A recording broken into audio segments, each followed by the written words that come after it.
आज हम लेकर आए एनसीईआरटी गणित क्लास 10th की एक्सरसाइज 1.3 का एग्जाम्पल नंबर 8।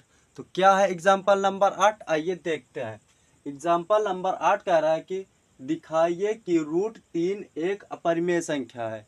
यानी कि क्वेश्चन में कह रहा है कि सिद्ध करो कि √3 एक अपरिमेय संख्या है, लेकिन हम मान के चलेंगे कि √3 एक परिमेय संख्या है। तो यहाँ क्या लिखेंगे, माना √3 एक परिमेय संख्या, √3 परिमेय संख्या है। तो हमने √3 को क्या माना है, परिमेय संख्या। तो परिमेय संख्या माना है तो परिमेय संख्या p/q के रूप में होती है। तो यानी कि हम √3 को क्या लिखेंगे, p/q। अब p/q माना है तो p/q बताना भी पड़ेगा ना, ये क्या है। तो बताना पड़ेगा क्या, तो p और q कोई पूर्णांक है। यानी कि जो p और q माना है वो क्या है, एक पूर्णांक है। लेकिन q डज नॉट इक्वल 0, लेकिन q 0 के बराबर नहीं होना चाहिए। अगर q 0 के बराबर में आ गया तो ये परिमेय संख्या नहीं रह जाएगी। तो इसलिए q 0 के बराबर में नहीं आएगा। अब करते हैं आगे थोड़ा इसका सरलीकरण। तो करते हैं क्या, q इस साइड आ जाएगा तो कितना हो जाएगा, √3q बराबर p, ये निकल आया है। अब करेंगे दोनों पक्षों का वर्ग। तो दोनों पक्षों का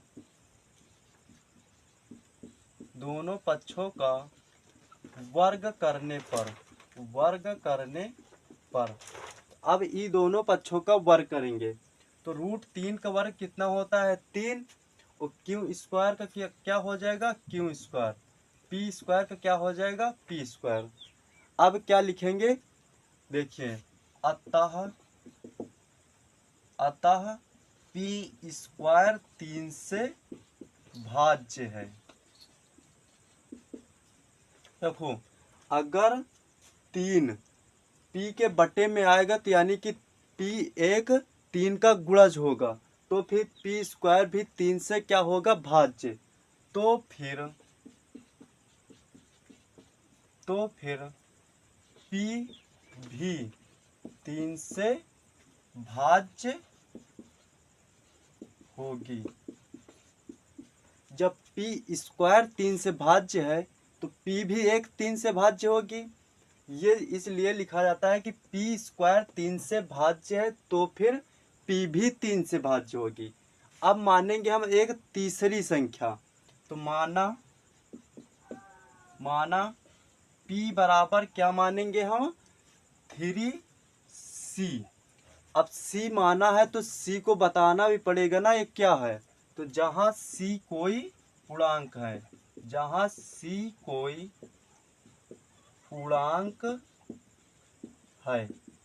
ये c को बता दिया कि c क्या है, एक पूर्णांक है। अब करेंगे दोनों पक्षों का वर्ग।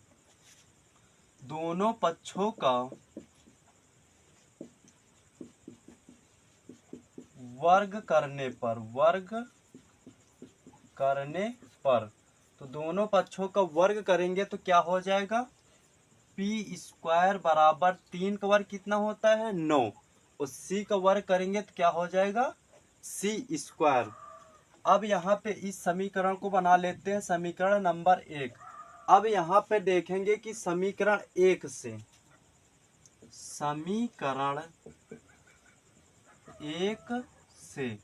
अब समीकरण 1 में देखेंगे और इसमें देखेंगे कि p² दोनों जगह है। यानी कि 3q² बराबर 9c के स्क्वायर के बराबर हो जाएगा। यानी कि क्या हो जाएगा, 3q² 9c² के बराबर। यानी कि जब p² बराबर है तो 3q² बराबर 9c के स्क्वायर के बराबर हो जाएगा। अब यहाँ से आगे क्या होगा, आइए देखते हैं। यहाँ से आगे 3q² बराबर 9c² है। यानी कि यहाँ से काटेंगे तो 3 एकम 3, 3 तरह का 9। तो यहाँ से क्या निकल आएगा, q² बराबर 3c²। अब यहाँ क्या लिखेंगे, अतः क्यू स्क्वायर 3 से भाज्य है। जब क्यू 3 गुणे में है, इस साइड आएगा तो बट्टे में, यानी कि क्यू स्क्वायर एक 3 का गुणज होगा। तो क्यू स्क्वायर 3 से भाज्य, तो फिर क्यू भी 3 से भाज्य होगी। अब आगे 2 लाइनों और क्या लिखना है, आइए देखते हैं।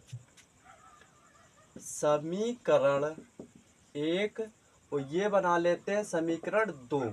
समीकरण 1 तथा 2 में, समीकरण 1 तथा 2 में देखेंगे कि उभयनिष्ठ बिंदु हमें क्या मिला, 3, देखो पी स्क्वायर क्यू स्क्वायर। तो यहाँ पे हमें उभयनिष्ठ बिंदु मिला क्या है, 3 और 3, उभयनिष्ठ बिंदु मिला है 3। तो समीकरण 1 तथा 2 में उभयनिष्ठ बिंदु क्या है, 3। समीकरण 1 तथा 2 में उभयनिष्ठ बिंदु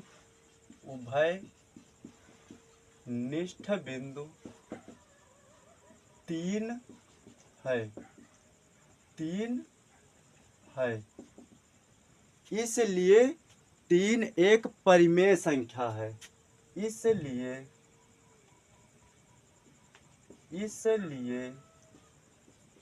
3 एक परिमेय संख्या है।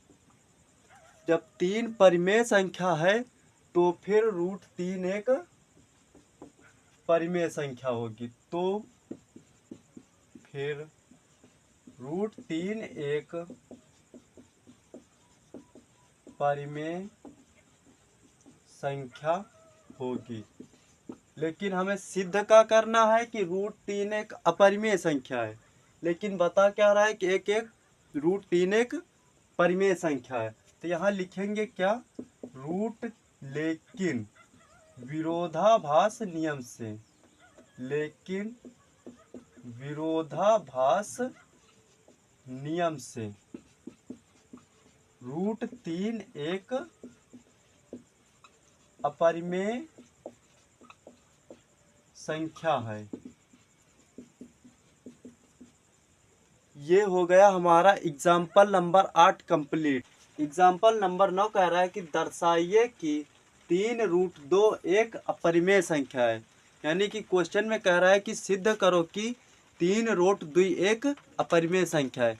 लेकिन हम मान के चलेंगे क्या कि 3√2 एक परिमेय संख्या है। तो आइए सवाल को करते हैं हल।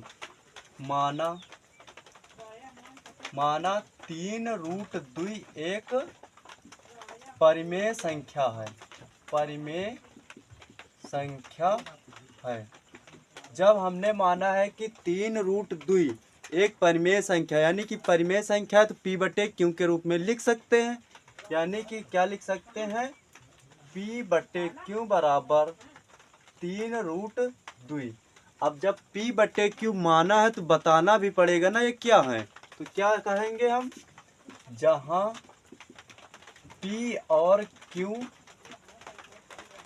कोई पूर्णांक है,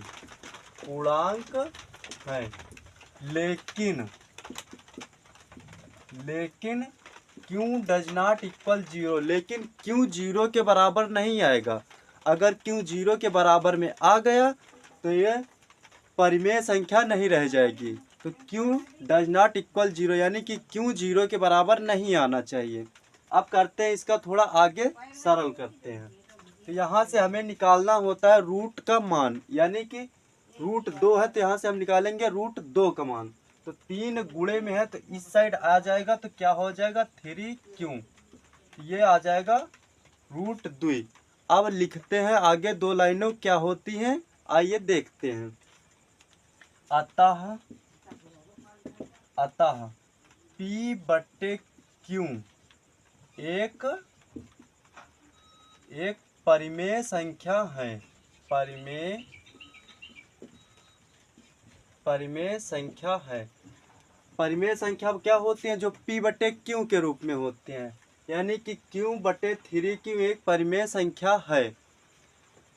तो √2 एक परिमेय संख्या होगी। जब इस साइड की परिमेय संख्या है, इस साइड की भी एक परिमेय संख्या होगी, तो √2 एक परिमेय संख्या होगी। लेकिन क्या होता है? लेकिन √2 तो एक अपरिमेय संख्या है। लिखेंगे क्या? लेकिन विरोधाभास नियम से √2 एक अपरिमेय संख्या है। लेकिन विरोधाभास नियम से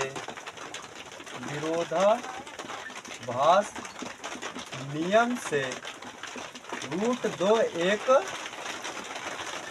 अपरिमेय संख्या है। अपरिमेय संख्या है। तो फिर जब √2 एक अपरिमेय संख्या है, तो फिर 3√2 भी एक अपरिमेय संख्या होगी। तो फिर 3√2 एक अपरिमेय संख्या होगी। एक अपरिमेय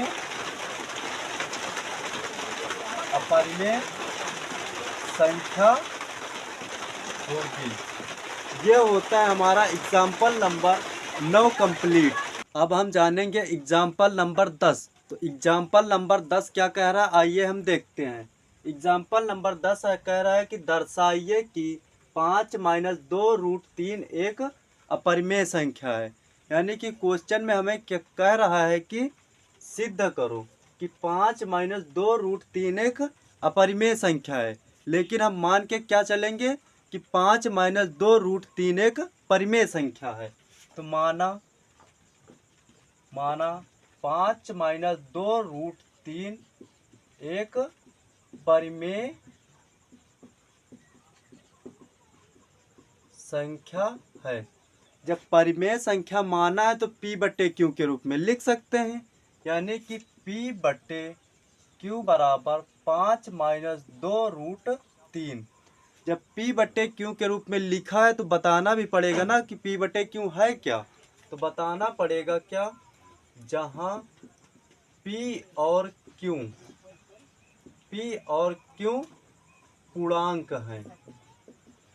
पूर्णांक हैं, लेकिन Q does not equal 0। P बटे Q के रूप में लिखा है परिमेय संख्या, यानी कि P और Q क्या है? एक पूर्णांक है। लेकिन Q डज नॉट इक्वल 0 होना चाहिए। अगर 0 आ गया तो संख्या परिमेय संख्या नहीं रह जाएगी। यानी कि क्या, Q 0 के बराबर में नहीं आएगा। अब यहाँ से हमें निकालना होता है रूट वाली वैल्यू का मान। तो यहाँ पे रूट दिया है 3, तो हमें √3 का ही मान निकालना होगा। तो यहाँ पे देखेंगे कि -2√3 माइनस का है, तो इस साइड करेंगे तो क्या हो जाएगा? प्लस का, यानी कि 2√3। तो यहाँ क्या बचेगा? 5। और P बटे Q को उस साइड कर देंगे, तो ये हो जाएगा माइनस का P बटे Q। अब यहाँ पे करेंगे तिर्यक गुणा, तो यहाँ पे क्या हो जाएगा? 5 का गुणा Q में करेंगे तो कितना हो जाएगा? 5Q minus P। अब यहाँ पे देखेंगे बटे Q 2 गुणे में है, तो उस साइड जाएगा, कहाँ जाएगा? भाग में। तो यहाँ क्या हो जाएगा? √3 बराबर 5Q माइनस P बटे 2Q। तो यहाँ पे √3 का मान क्या निकला है? 5Q माइनस P बटे 2Q। तो यहाँ पे क्या लिखना है आगे, आइए देखते हैं। अतः 5Q माइनस P बटे 2Q, ये वाली संख्या, जो संख्या P बटे Q के रूप में होती है वो यानी परिमेय संख्या होती है। तो ये संख्या क्या होगी? परिमेय। 5Q माइनस P बटे 2Q एक परिमेय संख्या है। परिमेय संख्या है। तो फिर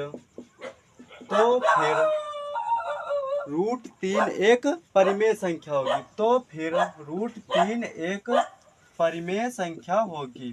परिमेय संख्या होगी। लेकिन √3 तो एक अपरिमेय संख्या होती है, लेकिन विरोधाभास नियम से